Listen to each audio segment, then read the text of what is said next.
Hello everybody. Welcome back for another video. Hope you're all doing fantastic and that you're all having an absolutely incredible day. As always, leaving a like, leaving a comment, or subscribing helps out the channel immensely. And without any further ado, let's jump right into it.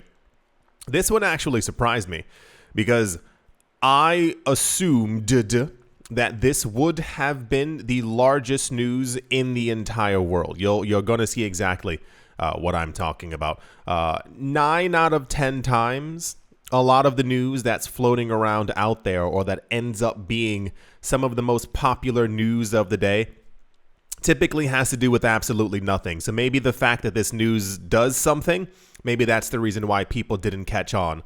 I found this on one website, one place, and then I actually found out that it's actually real. I backed it up and found the actual proof of it.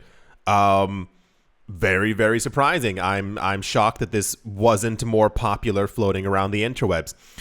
Ripple, the company, claims to have boosted the throughput, the amount of transactions on the XRP blockchain from 1,500 transactions per second to 3,400 transactions per second, eliciting questions amongst XRP advocates. Ripple has triggered discussions within the XRP community with its recent update that claims that they boosted the XRP's ledger's throughput from transactions from 1,500 to 3,400 transactions per second. Kevin Cage, an investment advisor at Iron Key Capital, first called attention to the development, questioning the sudden jump in their activity on the actual blockchain. Here's the tweet for it right here. It says, XRP question. I noticed this recently. Not sure if it's been showing this transactions per second for a while.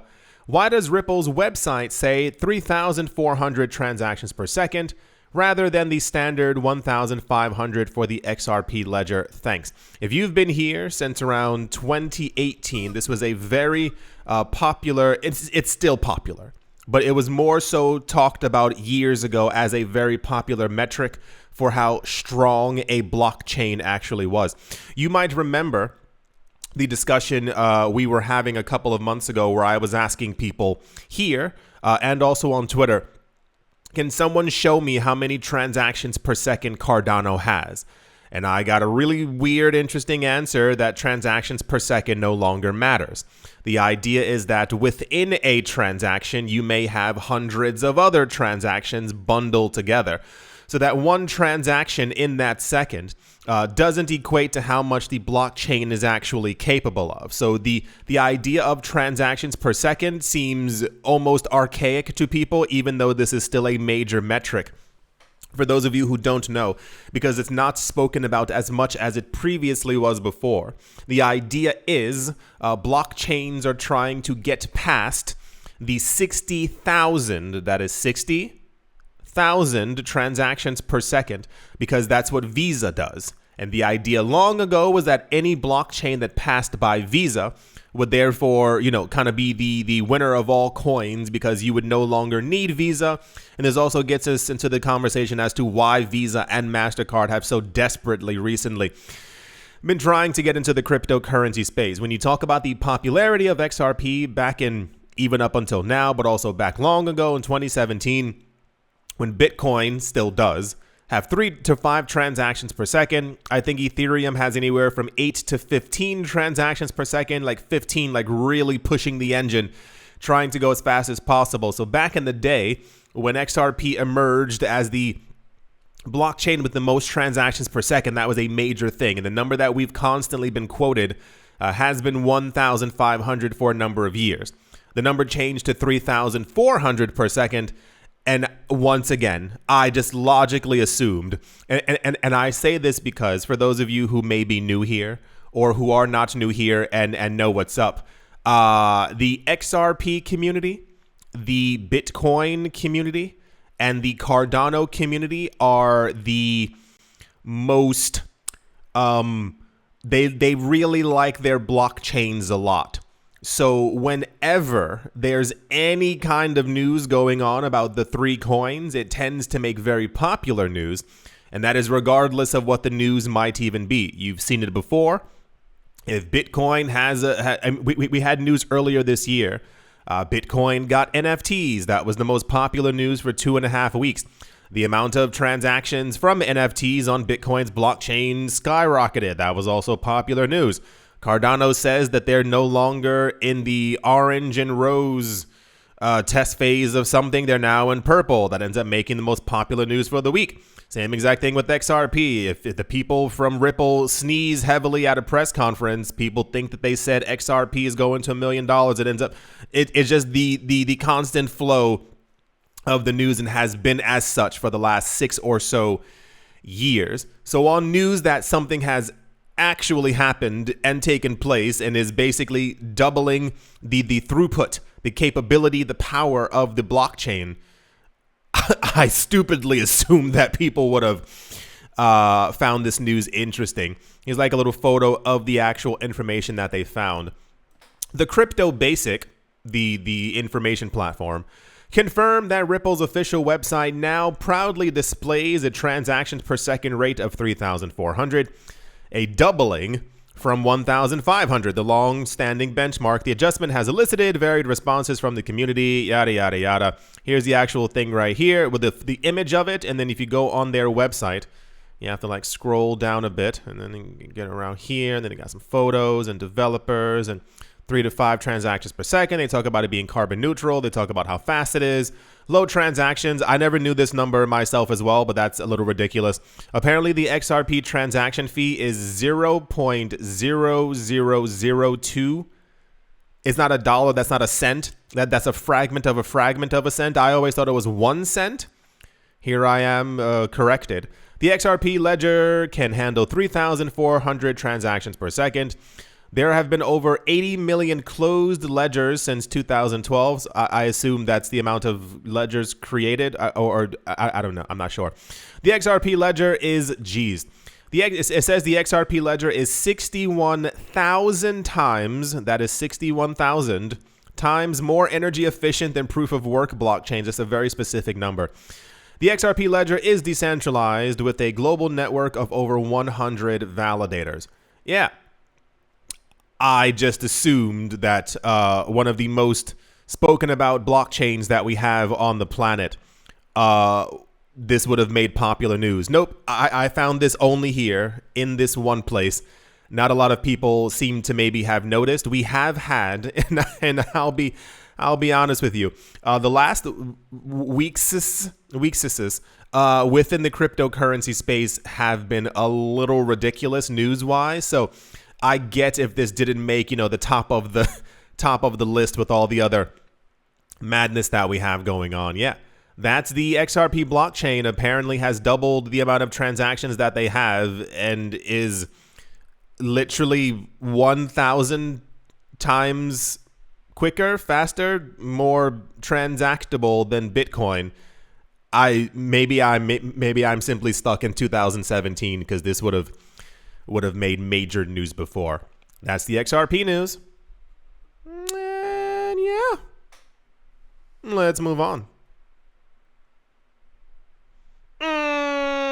Next up, and also, I think people are bored news. For those of you not looking at the screen, it says Coinbase halts trading services in India over regulatory pressure. So now understand that usually, and this is an actual thing, like this isn't a, me just saying this. Studies have found that when new information is presented on the internet for people, the vast majority of people tend to just read the headline of something. They take the information from that. Many people will even screenshot the headline. They'll send it to their friend, and it goes out en masse across the world.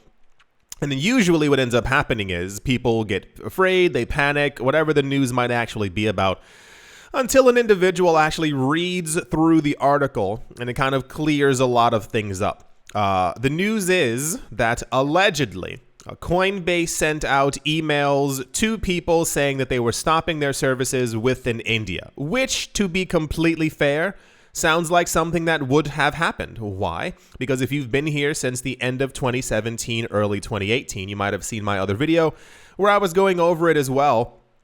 India has been one of the handful of countries around the world that has made sure to terrify their citizens and their public over the idea of the banning of cryptocurrencies within their borders. This has been a fairly normal topic that we've gone over. This isn't speculation. I showed you the articles and the videos.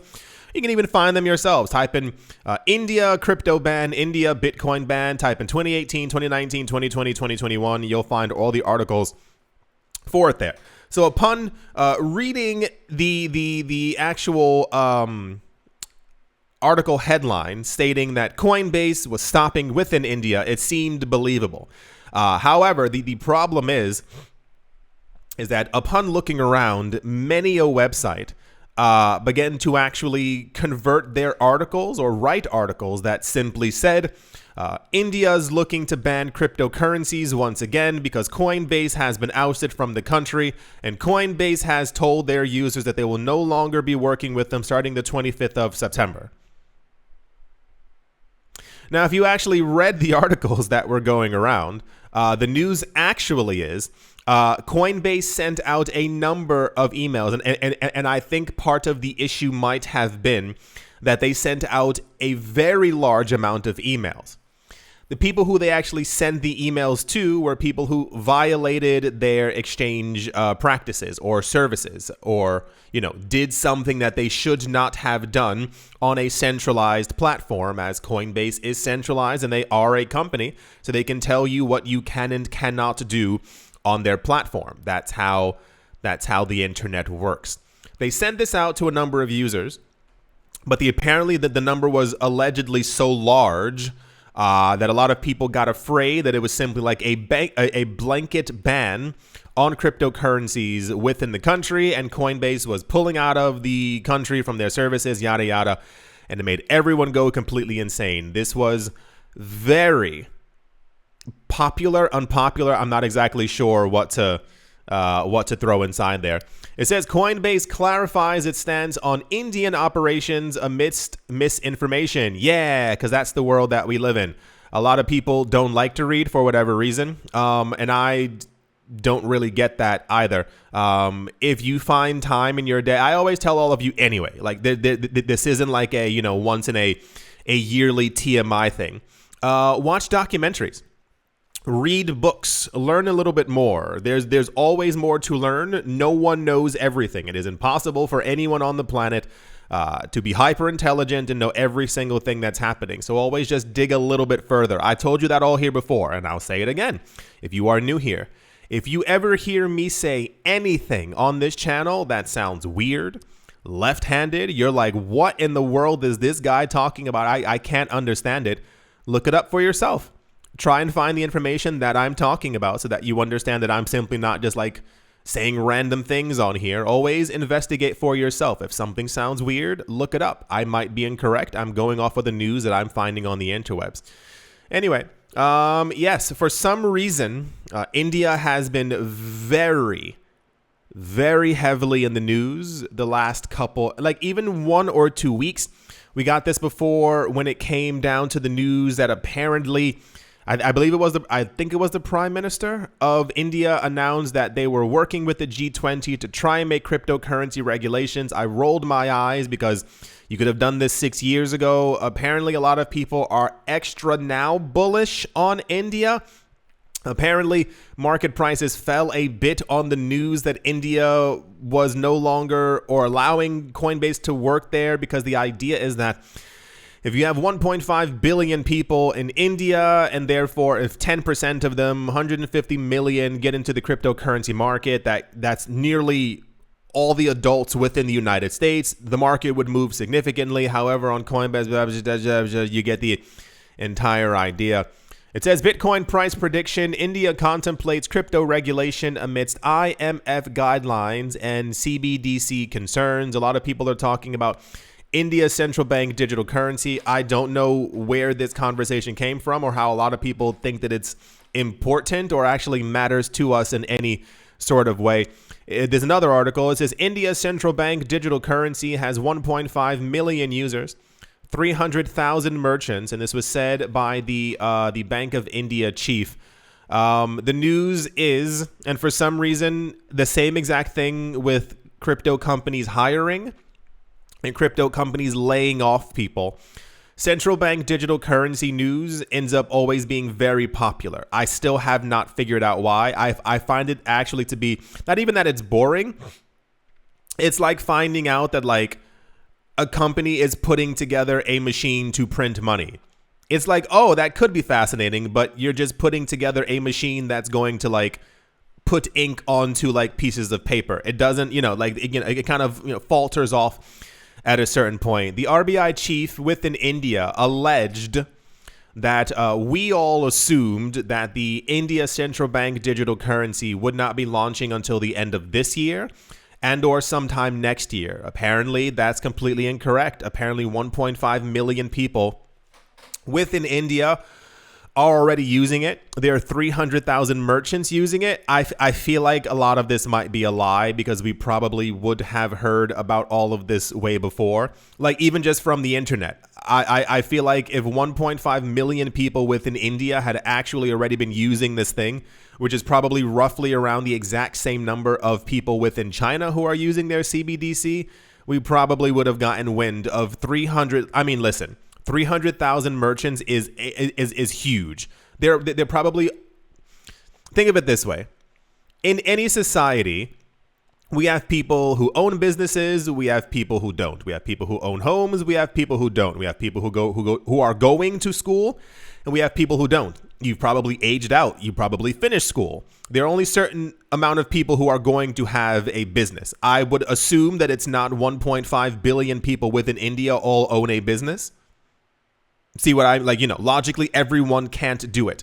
300,000 merchants would indicate that probably the vast majority of people who own businesses within India would be using this.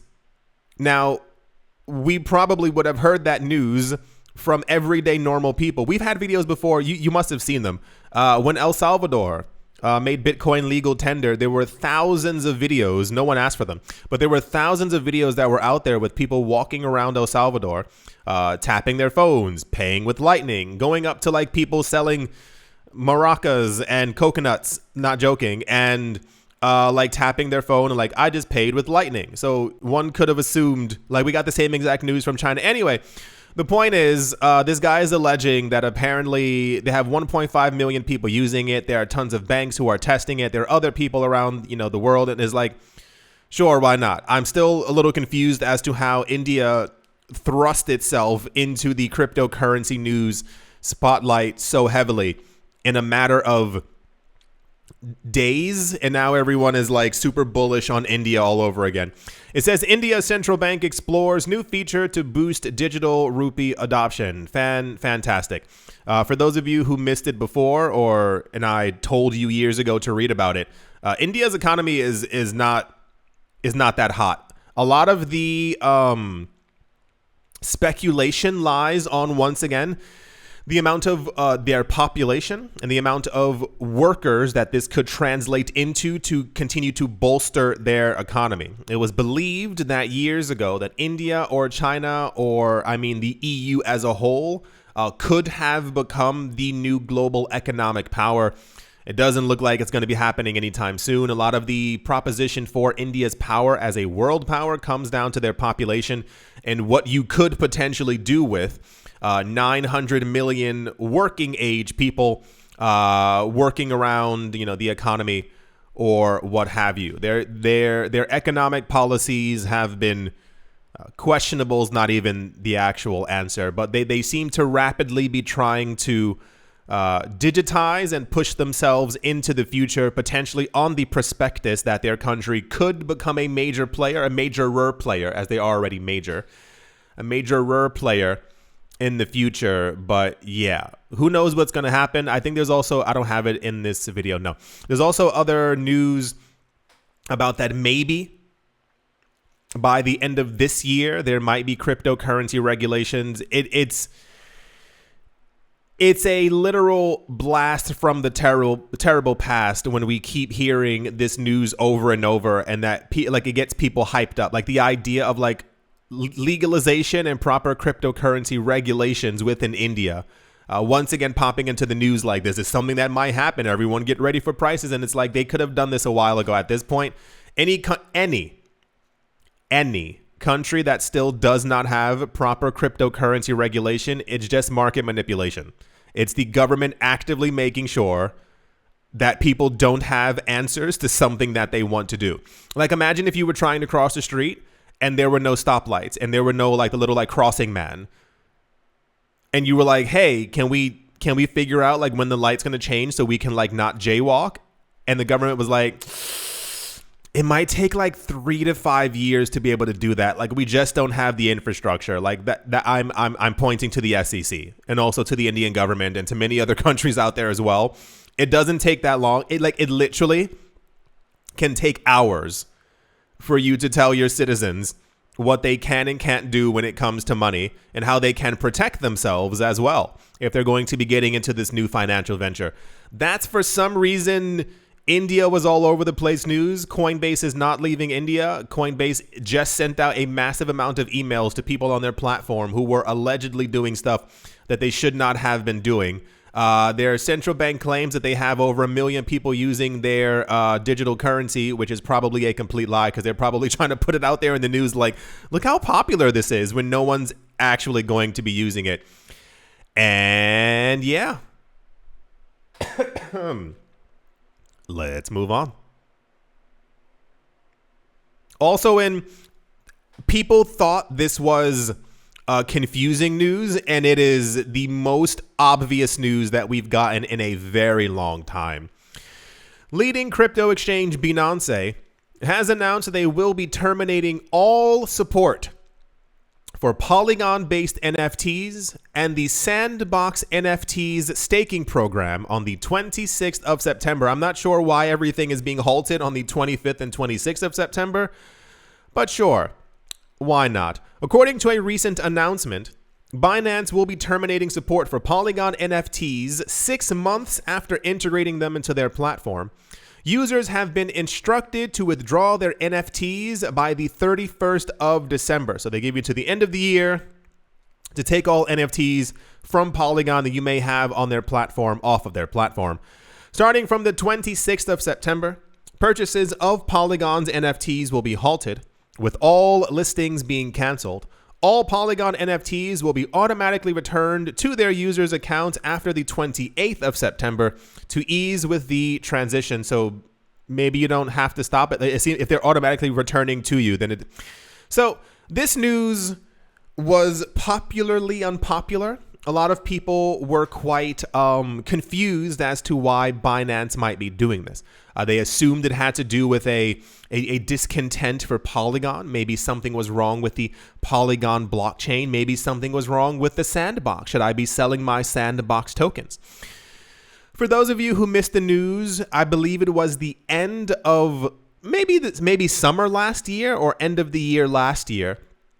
Binance has realized quite quickly that they are the largest cryptocurrency exchange on the planet. And with that, they have integrated many different coins, cryptocurrencies, tokens onto their platform. It just seems completely logical as the largest crypto exchange. However, they also had a number of, if not all, stable coins on their platform.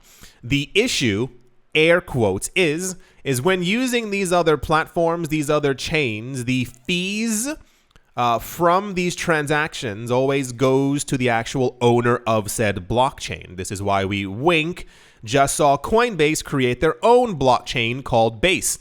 The idea is that if you, as Binance, can stop support for every other chain and simply kind of make people go to your chain alone, you then get all of the fees. That's why when we had news once again, last year, sometime, whatever, Binance announced that they would be winding down services for every other stablecoin on their platform, except for the Binance stablecoin and for Tether. And this, everyone was like, oh my gosh, what's happening to the other chains? Probably nothing. Binance realized, and they were looking at the numbers. If that chain is getting 4% of the transaction movement on the Binance website, that one's getting 7, that one's getting 15. What happens when we delist all these other chains and simply have everyone, they're only able to use Tether and or the Binance coin? Well, guess who's getting the huge majority of the transaction fees now? It's Binance and the Binance Smart Chain. The same exact thing happened on Coinbase. Coinbase tried to make theirs seem like they were cooler, and they were like, yeah, we're going to be like delisting so many coins because like we're trying to ease it for our users, as opposed to just being real and being like, we're not making as much money as we thought we were going to make from our chains, and therefore we're going to be delisting a lot of different other stable coins. Coinbase did the same, made their own blockchain, called it Base, terrible name. So for those of you who do not know, Binance also has an NFT platform. I'm sure you see where this is going. And since their inception, since their creation, it has not been the most popular NFT platform that we have out there. I mentioned years ago why they were never going to make it and it would not be going anywhere. It's because of exclusivity. Back in the olden days, I'm still making art, but I just don't digitize it as much anymore. I mentioned it was really annoying that I couldn't make NFTs on Binance's platform. Why am I not able to? Why? And it was Binance and like 2 other platforms. They were very exclusive platforms. You had to oh gosh, what was it? A lot of these platforms, you had to show that you were like already a major artist. They were showing showcases. You had to have been an artist for the last 25 years. You had to show that you had shows in Switzerland. I'm not even joking. It was all these really ridiculous. I used to try and contact them to figure out when they would open up to everyone, but they didn't. And what happened when you have a platform, OpenSea, that's open to everyone? And you have Binance NFTs platform that's maybe open to 25 people at a time. Well, not a lot of people are going to be using your platform. And this is why OpenSea still, I believe, is one of the top platforms out there. So as Binance, who has an NFT platform, and Binance, who has Binance Chain, which can basically kind of mimic Polygon, and also sandboxes, staking platforms and stuff. The basic point that I'm trying to make is that this is probably just as with all things in the world and within the cryptocurrency space, this just has to do with money. It has nothing to do with streamlining. It has nothing to do with making things easier for you. It has to do with Binance being like, well, we have the same exact platforms that they have. We have to discontinue service for these things so that when people are looking for these platforms, they go to Binance's website and they don't see other chains. A lot of times, if you've ever used NFTs, bought NFTs, or have been in the NFT space, and I heard someone just say, no, never. Mary, I wasn't talking to you. If you've ever been on one of these platforms and you actually like look at and you click like Connect Wallet, it'll have like 7 different chains that you can click on. What happens if you go to Binance's website or any other platform and you don't click on their chain? They as a company are losing out money. So how do you streamline money for them? You knock off every other thing on their platform. So at the moment, we're only hearing about Polygon NFTs and the Sandbox NFT staking program, which tells me that A, we will be hearing about a delisting of other chains if they already have them on their platform. I don't know how many chains Binance is supporting, and probably Binance is probably going to also introduce an NFT staking platform program as well on their platform. I give it around October, maybe November. They maybe don't want the news to be as close to the delisting news, but you can bet your bottom dollar that it's also going to be a thing. Yeah, very popular news. Here's the actual thing on the Binance website. It says Binance NFT to remove Polygon network support and staking program. It's because they're going to try and make money in their own way. One of the major this isn't even like revolutionary. It's that as the crypto market recovers, the NFT market will do the same. So before the NFT market explodes all over again, they're making sure that they have a very decentralized, centralized way of people simply using their platform as opposed to anything else. That's how you make the money. I do sincerely hope that you have all enjoyed. I do hope that you all are having a great day, morning, afternoon, evening, wherever you are, wherever the heck you might be. I do hope it's absolutely fantastic. Thank you all once again for watching, listening, liking, commenting, and or supporting. And I will most certainly be talking to you all soon. See